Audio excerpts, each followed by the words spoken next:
Baik, selanjutnya kita akan membahas mengenai diagram proses perubahan fasa. Ternyata sifat atau properti suatu zat itu bervariasi ketika sedang mengalami proses perubahan fasa dan akan lebih mudah ditinjau dalam bentuk diagram. Diagram yang pertama yaitu diagram TV atau temperatur terhadap volume, di mana zat yang kita tinjau adalah air. Pada diagram sebelah kiri, ada garis berwarna biru, oranye, merah. Itu adalah garis yang kita ambil dari diagram sebelumnya yang kita buat. Di mana garis tersebut mewakili proses perubahan fasa dari cair menuju fasa gas pada tekanan 1 bar. Nah, ketika tekanannya kita turunkan, misalnya pada tekanan 0,5 bar, maka garis proses yang didapatkan kurang lebih sama. Hanya saja yang berbeda adalah garis horizontal itu didapatkan lebih panjang daripada garis horizontal yang ada pada tekanan 1 bar. Kita tahu bahwa garis horizontal ini menandakan proses perubahan fasa dari cair menuju gas pada temperatur saturasinya. Jadi, titik pangkal garis horizontal yang sebelah kiri ini menandakan fasanya masih berupa cair. Semakin ke kanan, fasanya berubah menjadi gas, dan di ujung garis horizontal sebelah kanan, maka seluruh fasa cair sudah berubah menjadi gas. Nah, ketika tekanannya dinaikkan, misalnya 120 bar, masih didapatkan garis proses yang sama. Hanya saja garis horizontalnya menjadi lebih pendek. Semakin dinaikkan tekanannya, maka didapatkan garis horizontalnya semakin memendek. Sampai puncaknya pada tekanan 220,9 bar, garis horizontal itu sudah tidak ada. Hanya diwakili oleh satu buah titik.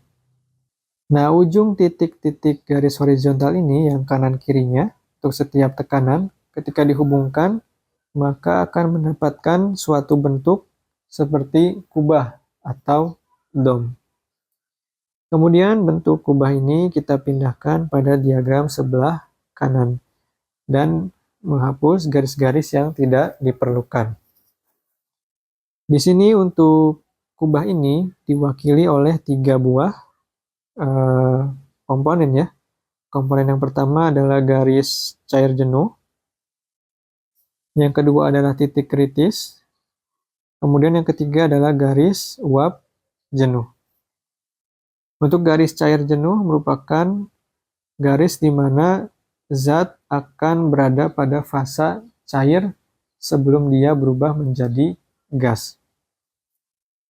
Begitu juga dengan garis uap jenuh, yaitu garis di mana seluruh zat sudah berubah menjadi fasa gas atau dalam keadaan fasa uap.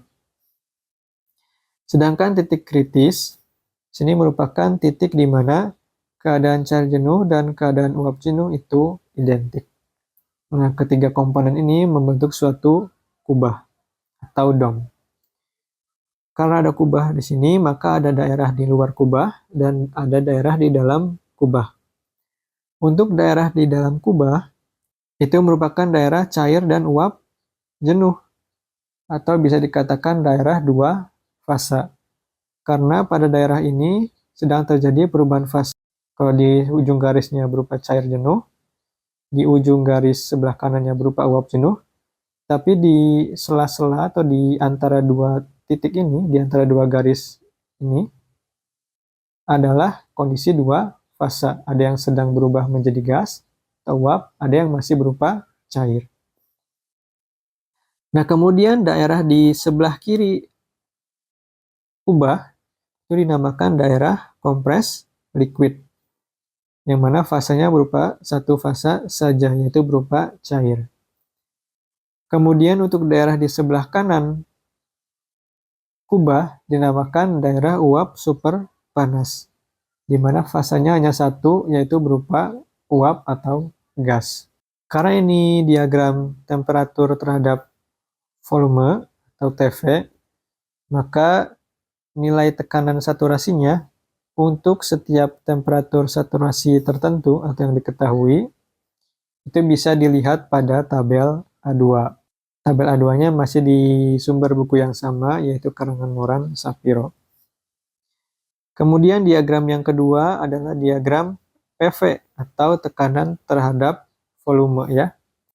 Di sini kurang lebih membentuk kubah yang sama dan mendeskripsikan daerah yang sama, di mana daerah di dalam kubah merupakan daerah dua fasa, di luar kubah sebelah kiri adalah compressed liquid atau cair tekan, fasa cair, di daerah luar kubah sebelah kanan adalah daerah uap super panas atau satu fasa, di mana fasanya adalah gas atau uap. Nah, balik lagi karena ini diagram PV ya, tekanan terhadap volume, maka nilai temperatur saturasinya untuk setiap tekanan saturasi tertentu dapat dilihat pada tabel A3. Nanti kita akan belajar menggunakan tabel-tabel tersebut.